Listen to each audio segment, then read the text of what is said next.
Welcome to Lost in Revision. All of our content is public domain fairy tales and folklore. We are here to celebrate the original literature instead of just reading the modern sanitized versions.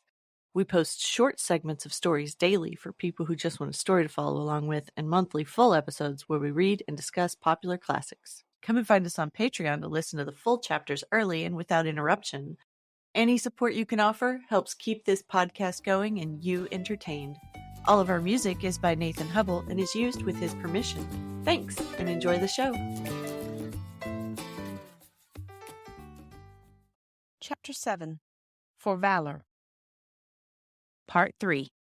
A carpet had been put down, and there were pots of roses on the mantelpiece and on the window ledges, green branches stuck up like holly and laurel at Christmas. Over the framed advertisement of Cook's Tours and the Beauties of Devon and the Paris Lyons Railway. There were quite a number of people there besides the porter, 2 or 3 ladies in smart dresses, and quite a crowd of gentlemen in high hats and frock coats, besides everybody who belonged to the station. They recognized several people who had been in the train on the red flannel petticoat day. Best of all, their own old gentleman was there, and his coat and hat and collar seemed more than ever different than anyone else's. He shook hands with them, and then everybody sat down on chairs, and a gentleman in spectacles, they found out afterwards that he was the district superintendent, began quite a long speech. Very clever indeed. I am not going to write the speech down, first because you would think it dull, and secondly, because it made all the children blush so and get so hot about the ears that I am quite anxious to get away from this part of the subject, and thirdly, because the gentleman took so many words to say what he had to say that I really haven't time to write them down. He said all sorts of nice things about the children's bravery and presence of mind, and when he had done, he sat down, and everyone who was there clapped and said, "Hear, hear!" And then the old gentleman got up and said things too. It was very like a prize-giving, and then he called the children one by their names, and gave each of them a beautiful gold watch and chain, and inside the watches were engraved after the name of the watch's new owner. From the directors of the Northern and Southern Railway, in grateful recognition of the courageous and prompt action which averted an accident on 1905. The watches were the most beautiful you can possibly imagine, and each one had a blue leather case to live in when it was at home. "You must make a speech now, and thank everyone for their kindness," whispered the station master in Peter's ear, and pushed him forward. "Begin, ladies and gentlemen," he added.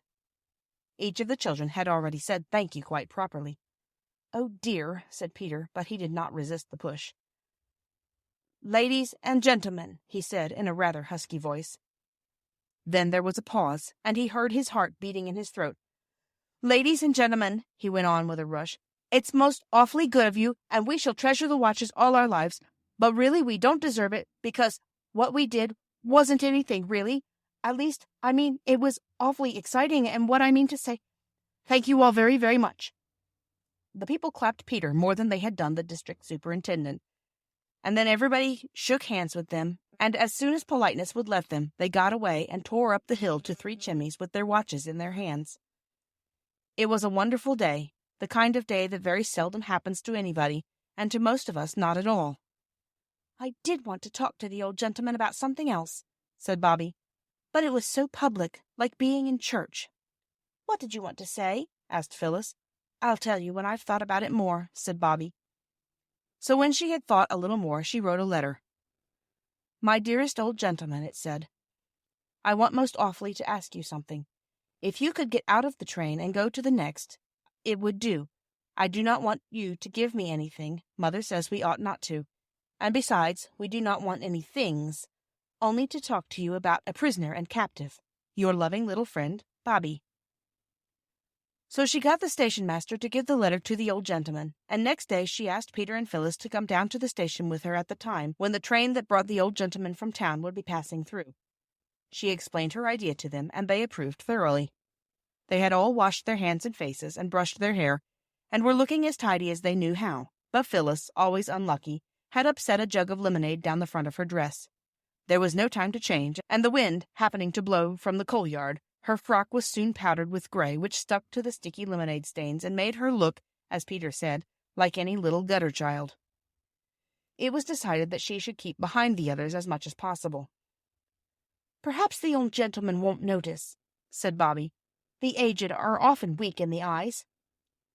There was no sign of weakness, however, in the eyes or in any other part of the old gentleman as he stepped from the train and looked up and down the platform. The three children, now that it came to the point, suddenly felt that rush of deep shyness which makes your ears red and hot, your hands warm and wet, and the tip of your nose pink and shiny. "Oh," said Phyllis, "my heart's thumping like a steam engine, right under my sash, too." "Nonsense," said Peter. "People's hearts aren't under their sashes." "I don't care, mine is," said Phyllis. "If you're going to talk like a poetry book," said Peter, "my heart's in my mouth." "My heart's in my boots, if you come to that," said Roberta. "But do come on. He'll think we're idiots."